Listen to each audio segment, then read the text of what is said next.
Yes 3, 4, 5, 6 et c'est fini. On va partir sur de l'actualité parce que moi c'est ce qui fait plaisir. Mais comme tu te dis certaines fois, il faut dire les choses telles qu'elles sont. Moi je me dis que dans ma tête des fois faut que j'arrête de dire des conneries et faire des choses plus intéressantes peut-être. On va faire plutôt un tour de magie, c'est plutôt pas mal tu vois. Hop, comme on dit, téléphone portable apparu, hop, téléphone portable disparu.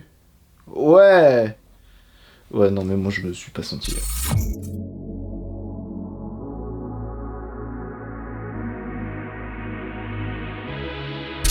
Aujourd'hui, comme vous l'avez vu dans le titre de la vidéo, nous allons parler de deux affaires qui nous font bien penser qu'en ce moment, le monde part littéralement en couille. Aujourd'hui, pour cet nouvel épisode de One Shot Actuality, nous allons parler de deux affaires aujourd'hui. L'article 13 et Emma Cake-up, dans l'autre sens. Donc Emma Cake-up et l'article 13.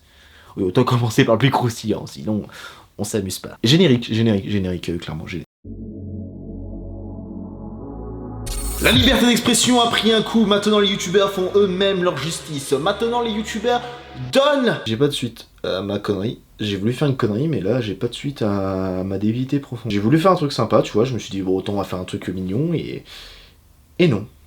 Pas du tout. Oh, je pense que vous en avez entendu parler, c'est sûrement le fait divers qui a su faire le plus remuer la toile ces derniers jours. Le procès que Emma Cake-up donne à deux petits youtubeurs. Enfin, deux youtubeurs. Oui, il y a un procès que deux youtubeurs fait par un autre youtubeur. Ça part loin quand même, faut le dire. Bon, pour resituer les faits. Bon, je pense que vous avez tout au courant, il y a plusieurs mois, il y avait quelques affaires qui tournaient autour d'Emma Cake-up et son copain par rapport à choses pas très orthodoxes, comme on dit. Une manière ethnique, un petit peu moyen. Plusieurs youtubeurs ont fait des vidéos sur eux et ont décidé un petit peu de dénoncer ça et de faire partager les informations pour que le plus de monde possible soit au courant, en quelque sorte de prévenir la communauté. Cependant, d'après les dires lors du communiqué de presse, Emma Cake-up aurait perdu plusieurs partenariats et à cause de ça, elle a essayé de porter plainte pour diffamation envers deux youtubeurs, enfin plusieurs youtubeurs, dont deux qui ont été jusqu'au procès qui a eu lieu, quand je tourne cette vidéo là, qui a eu lieu hier. Et on a eu les avis de ce qui s'est passé.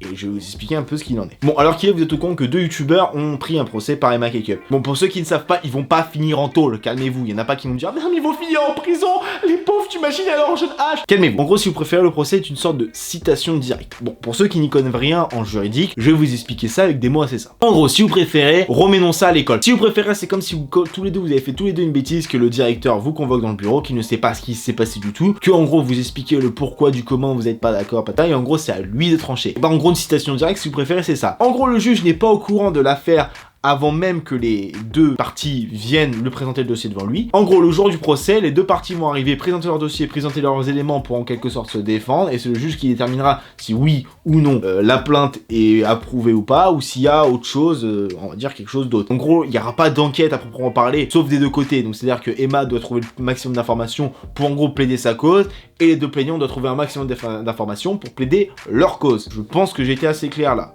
Si j'ai pas été, dites-le moi en commentaire. En tout cas, c'est comme ça que ça se passe. J'ai essayé de me renseigner un petit peu sur ce qui s'est passé et un petit peu au niveau juridique. Malheureusement, j'ai pas trouvé beaucoup d'informations pertinentes que je peux vous partager sans dire des bêtises et j'ai pas envie de vous dire n'importe quoi. Apparemment, la fin de l'enquête, la fin du procès devait prendre en septembre 2020 d'après le communiqué de presse qui nous avait été communiqué par l'un des influenceurs qui a justement pris une plainte à cause de ces vidéos-là. Enfin bref. Point de vue sur cette affaire, c'est que on sait pas réellement qu'est-ce qu'il en est. On a des informations des deux côtés, on peut croire que ce qu'on a envie de croire. Le problème, c'est qu'il faut se faire réellement un avis sur ce qui s'est passé. Oui, il y en a qui ont fait des erreurs, des influenceurs ont fait des conneries, des deux côtés. Je pense que des deux côtés, il y a des erreurs qui ont été faites. On va pas dire que Emma n'est pas non plus toute rose dans cette histoire, il y a sûrement des choses qui lui sont reprochées, et à mon avis, elle va devoir régler plus tard. Les influenceurs, en soi, moi je suis limite de leur côté, parce que je pensais que au moins les influenceurs, tu vois, tu discutes entre vous mettez les choses au clair, tu vas pas aller jusqu'à la justice. Après, évidemment, si tu commences à toucher au privé, des insultes, des trucs comme ça, le harcèlement que Emma a subi, on est des gens civilisés, putain, on n'est pas obligé d'insulter quelqu'un pour lui dire oui t'as fait de la merde, t'as fait de n'importe quoi. Déjà qu'elle s'en prend déjà assez à la gueule tous les jours, on n'est pas obligé de rajouter une couche. Après en soi j'ai vu les vidéos des deux influenceurs qui avaient fait. Bon c'est vrai que moi je suis entièrement d'accord avec la partie du roi des rats où justement ils ont été un petit peu crus dans leurs propos. Comparé à Micode et le roi des rats, ils avaient largement moins préparé leurs vidéos. Je dis pas qu'ils avaient pas préparé, je dis juste que les propos étaient un peu plus on va dire sur le show, on va dire nettement plus naturels que prévu. En soi ça je suis d'accord. En soi il faut pas prendre parti de n'importe qui. Je vous conseille donc par rapport à cette affaire là, je sais que c'est une affaire qui fait beaucoup beaucoup parlé d'elle en ce moment. Le problème c'est que Emma et son petit ami Vlad ne se prononcent pas par rapport à ça, donc on ne sait pas réellement ce qui se passe. Après, on ne sait pas où ça va leur mener cette histoire. Peut-être qu'eux ont des choses à se reprocher, qu'ils ne veulent pas assumer, qu'ils ont juste envie de faire de l'argent là-dessus. On ne sait pas, je ne peux pas juger. Il n'y a rien qui est prouvé là-dessus. On ne sait pas pourquoi ils font ça. Peut-être que réellement, ces personnes-là leur font vraiment perdre des contrats. On ne sait pas, on ne peut pas juger tout l'envers du décor. Mais la chose qu'on peut dire, c'est que vous, si vous voulez vraiment en gros savoir ce qui se passe sur l'affaire, prenez les avis des deux côtés pour vous faire votre propre avis. Ne jetez pas la pierre sur n'importe qui, ne insultez pas n'importe qui dans les commentaires. Je vous préviens que tout de suite, les insultes qu'il y aura dans les commentaires seront largement censurées. On est là pour débattre, c'est une vidéo là, actualité, on est là pour débattre. On va pas commencer à dire oui, l'autre c'est un tel, l'autre c'est une... Ouais, non, on va se calmer tout de suite. Déjà, moi j'ai pas envie d'avoir des problèmes. Et aussi parce qu'on est là pour parler tranquillement, on parle pépère, on est là pour se taper une barre entre nous. Enfin bref, voilà ce qui s'est passé en ce moment sur cette affaire-là. On verra évidemment avec les procédures l'avancement du projet. Évidemment, s'il y a des choses beaucoup plus importantes de rebondissement énorme, j'essaierai d'en parler. Et voilà. Bon, passons à notre deuxième sujet parce que là, ça m'a donné chaud tout ça. La fin de YouTube est présente, la liberté d'expression touche à sa fin. Nous allons bientôt mourir. YouTube, la création originale est finie. Non, calmez-vous, on va s'expliquer. Comme vous l'avez vu dans l'actualité, l'article 13 a enfin été validé par l'Union européenne. Oui, est-ce une bonne chose, est-ce une mauvaise chose? On peut pas dire à l'heure qu'il est. Le problème c'est que à l'heure actuelle, l'article 13 ou l'article 17 ou l'article je sais plus combien, parce qu'au bout d'un moment faut qu'ils se mettent d'accord sur un chiffre, les gars, faut se mettre d'accord, ça commence à faire des trucs...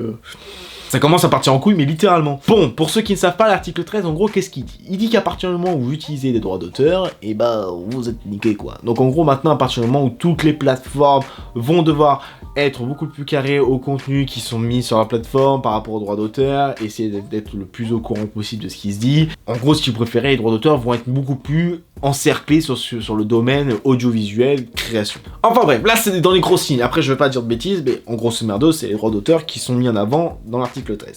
Voilà. Mais qu'est-ce que ça va changer à YouTube? On sait pas réellement encore, parce que maintenant qu'il a été approuvé par l'Union européenne, il faut que la France puisse le mettre au goût du jour dans une de ses lois, et en quelque sorte, que ça puisse s'appliquer. Ils ont 2 ans pour l'appliquer, donc c'est-à-dire que c'est pas tout de suite, genre vos youtubeurs préférés ne vont pas mourir tout de suite, pas tout le monde. Mais calmez-vous, les youtubeurs qui n'utilisent aucun droit d'auteur, qui ont pas de problème à proprement parler, qui font du lifestyle, enfin qui font des vidéos IRL où il n'y a pas réellement des droits d'auteur utilisés dans la vidéo, ne rassurez-vous, ils sont tranquilles, ils vont pas mourir, pas tous les youtubeurs qui vont mourir. Mais il y a des youtubeurs évidemment qui vont devoir faire beaucoup plus attention à tout ce qu'ils vont mettre en avant sur leur chaîne, aux propos qu'ils vont avoir et au contenu qu'ils vont utiliser pour leurs vidéos. Évidemment c'est beaucoup plus compliqué que ça. Après il y a énormément de choses qui vont changer. Là maintenant c'est approuvé tel que c'est. On sait pas comment 2 ans ça va évoluer. Au contraire, on sait même pas comment ça peut évoluer. Ça peut évoluer très bien, très mal. Ça va venir limite YouTube ça va mourir. J'exagère dans ce que je dis évidemment. Et ça peut évoluer en très bien. Au contraire ça pourrait peut-être permettre beaucoup plus de choses qu'on n'a pas à l'heure actuelle. On ne peut pas se faire un avis parce que dans 2 ans, c'est dans 2 ans. On peut pas se faire un avis maintenant, sachant qu'on est en 2019 et que ce sera pas avant 2021. On a le time. Calmez-vous. Enfin tout. Mais il y a beaucoup de choses qui vont évoluer forcément. YouTube, enfin Internet évolue constamment, on évolue constamment, il y a beaucoup de choses qui vont évoluer. Le monde actuel évolue très vite. Quand on remonte 20 ans en arrière, les téléphones portables qu'on avait maintenant, ça n'a aucun rapport, mais les mondes évoluent très vite. On remonte 20 ans en arrière, là on dirait qu'on est le futur. Et comment oui, on est 20 ans après, mais... Bon, enfin bref, vous m'avez compris. Voilà, en tout cas, moi j'ai juste une chose à vous dire. Dans les 2 affaires que j'ai pu vous dire, là actuellement, faites-vous votre propre avis. N'écoutez pas un seul avis, n'écoutez pas que le mien, surtout pas le mien, enfin écoutez pas ce que je vais vous dire. Faites-vous vos propres avis. Le but premier de faire un avis sur plusieurs choses, ce n'est pas écouter une seule personne, c'est d'écouter plusieurs personnes qui vont vous dire, on va dire, différents discours, et c'est à vous de vous faire votre point de vue sur la chose.